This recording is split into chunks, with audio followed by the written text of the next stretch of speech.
Hi everyone, welcome to MarlaMiller.com's 24th Quick Query Critique. Before I jump in, I want to give a shout out to a couple of writers whose query letters I've critiqued. Haven't given them the best feedback, always invite them to resubmit, but they so appreciated what I did have to say. It resonated, which I'm always grateful to hear. And so they have, recommended me to their writers groups, and I'm getting a lot of subscriptions from writers groups, so I really appreciate that. Thank you.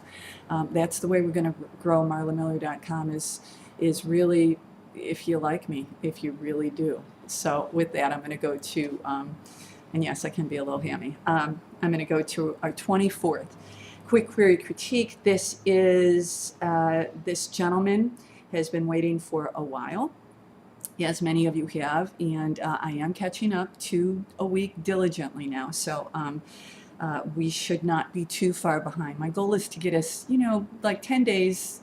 That's not a bad lag time to get feedback, so that's really the goal, and that's what we're shooting for. Okay, here we go. Dear Blank, thanks for everything, Doc, but with all due respect, do one more thing for this old patient. Close the door when I leave and forget me. The story of Maggie's Bliss is told in real time. Her psychiatrist couldn't restore the 3 days that she lost as a child. Diagnosed with terminal cancer and just weeks to live, he sends her to a retreat center. There, she's to journal and get her life affairs in order. Soon she finds the place haunted. She hears and sees strange sounds and eerie beings. Shards of her past pierce her memory. Determined to fight the insanity, she makes desperate attempts to contact her estranged daughter before she dies. A kind old gentleman befriends her, and they have midnight chats on the front steps. The old man helps bring out her past. With the help of humor and a doobie, she's able to unabashedly laugh out loud. What she doesn't know is that people close to her begin to die. A body is found in Phoenix the day she arrives at the retreat center in Indiana. Two old friends of hers, ex-police officers turned semi-private investigators, pay her a visit. When they arrive, they find two fresh bodies at the center. One ex-cop remembers the place well. Bad things happened there. It was a place of unsacred ceremonies. Searching for clues, they find an urgent message on Maggie's computer. It's a plea for help. Her daughter is being held captive in a maze of lava tubes somewhere in Hawaii. The ex-cop set out to find the killer or killers, and most importantly, Maggie's Bliss. Thank you for your generous time and consideration, etc. Okay.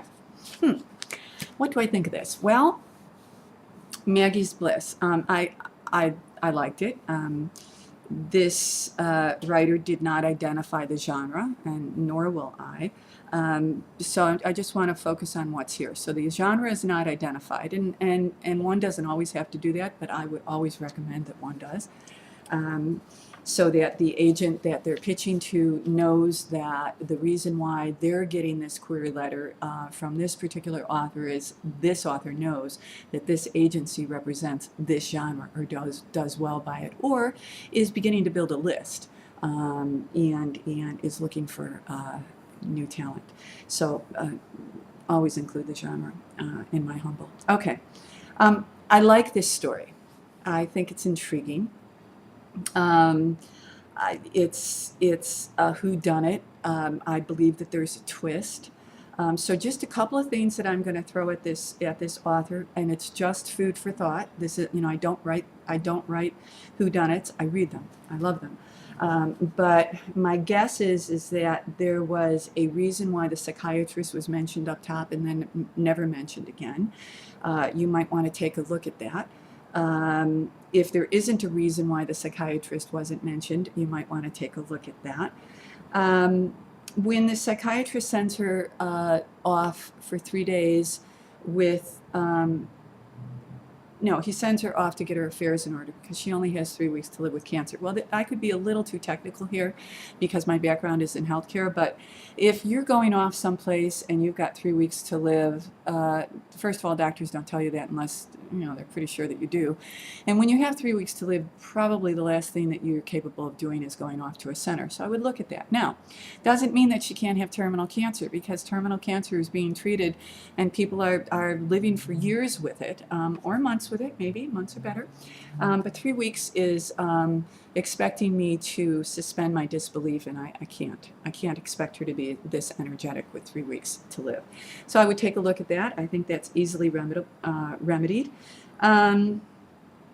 I do wonder why she, when she has all these experiences, that she has not called her psychiatrist, who I assume is her trusted advisor, since he sent her there in the first place, and she trusted his opinion that that was a good place for her to be. So I'm wondering about the psychiatrist, and that's all I'm going to tell you about this. And if anyone else wants to jump in, I have this posted on the on my website, of course, next to this query letter, the video.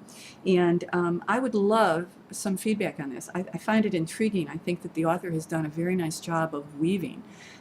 Perhaps a little more is needed. And other than that, I'm going to end for now. And until you click again, be well and keep writing.